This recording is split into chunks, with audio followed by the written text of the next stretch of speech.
What's up sa inyo mga idol? Ngayon ay babalikan natin yung mga ginagawa natin ng mga charcoal na artwork. At dito nga po ito sa sketchpad ko na ito. Bali dito kasi sa sketchpad na to, ilan pa lang yung nagagawa natin mga 3D art. Ayan. Yung iba kasi ay napilas na at natanggal na dito. Medyo manipis na rin siya dahil nakakailang punit na nga ng mga artworks na nabigay na natin dun sa ibang naghihingi. Pero this time ay ipunin muna natin at punuin natin to ng mga 3D arts. At dito nga mga idol, sa next page na ito, after nitong ginawa natin na light bulb na to, ay dito na tayo mag-umpisa mag-drawing. So ayun mga idol, meron nga po tayo ditong na-sketch at ito na yung magsisilbing guide natin para sa gagawin nating artwork. Bali, inaantay na lang natin na dumating yung isa kong kapatid para hiramin ko muna yung cellphone niya. Dahil itong pang video na to ay ito yung ginagamit natin na reference dati. Pero ngayon kasi ay ginagamit na natin pang video. Kaya hindi tayo makagawa ng mga artwork pag isang cellphone lang gamit natin o isang device lang.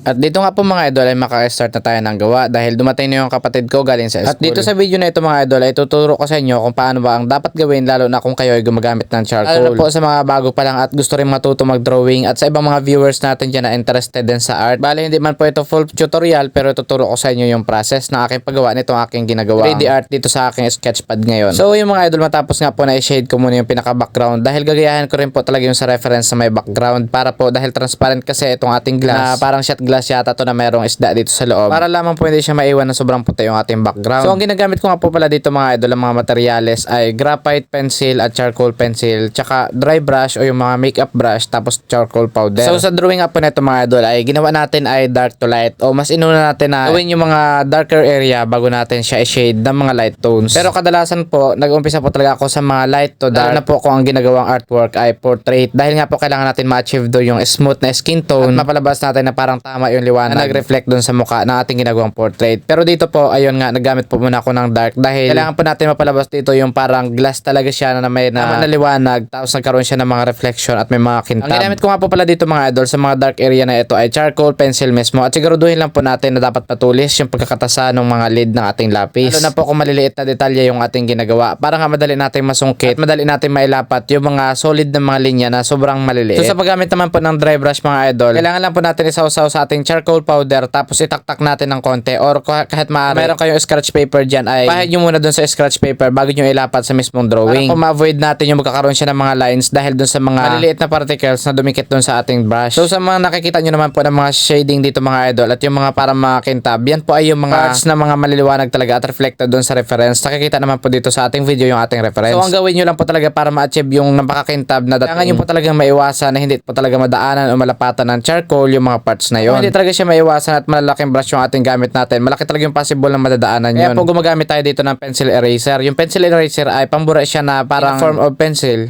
eraser nga. Tasahan po siya. Pero kung wala naman po kayo nun, pwede naman po kahit anong klaseng eraser basta pang lapis. Tapos patulisin nyo lang siya ng sapat lang na mabura yung doon sa mga light parts at hindi madama yung ibang linya na hindi naman kailangan burahin. Para nga po ma-achieve natin yung realistic na dating kahit hindi naman po ganun ka-perfect. Kapin po natin na ugayahin hanggat maaari kung ano yung mga nakikita natin doon sa mismong gayahan natin. Wala naman pong secret sa ganitong mga bagay pero ang tips lang na ma-share ko sa inyo mga idol ay pagtiyagaan nyo po talaga, daanan nyo ng time at huwag nyong i-rush yung inyong mga ginagawa. Kahit pa po umabot pa yan ng 1 day, 2 days, 3 days or even a weeks or months. Basta yan ay hindi nyo ni-rush at bawat detalye ay pinahid ng mabuti at ginawang mas pulido. Bagal man pero masasigurado nyo na sulit ang magiging result nyan. Isa pa rin po pala mga idol, kapag wala kayo sa mood na mag-drawing, kapag dating yung time na parang wala kayong gana mag-drawing ay huwag nyong pilitin. Kailangan nyo rin minsan mag-unwind o baling muna yung attention nyo doon sa ibang bagay na pinagkakabalahan nyo rin. Kasi minsan tingin natin doon sa ating drawing kahawig na nating reference pero kapag pinahingahan natin tapos binalikan natin makikita natin yung difference. So dito nga po mga idol ay pinahiga ko na yung ating drawing kasi medyo mahirap kapag maglinya ng ganito kahaba. Tapos yung ating reference ay pinahiga ko rin yung mismong cellphone na aking tularan. Tapos kapag pinahid nyo na po o render nyo na yung drawing gamit yung charcoal pencil, kailangan nyo lang po padaanan pa rin ng dry brush para blend siya at i-brush yung mga excess na mga charcoal. Tapos mapapansin nyo doon na medyo light pa yung pagka nyo ng charcoal, pwede nyo po ulitin ulit yung process na yun hanggang sa ma-achieve nyo po yung ganito ka-dark. Tapos ito mga idol, kung inyo mapapansin dito sa kabilang side, gumamit ako dito ng dry brush na hindi ko masyadong tinak. Makikita nyo yung difference dito sa kaliwa at sa kanan na shadow. Dito sa kaliwa na part ay makikita nyo smooth talaga at doon naman sa kabila ay parang even yung pahid. Ganyan po mga idol yung nagiging result kapag nirarush. Kasi ang ginawa ko po dyan sa kabila ay nag-dark na ako ng diretsuhan samantalang ito sa kaliwa naman ay light talaga at layer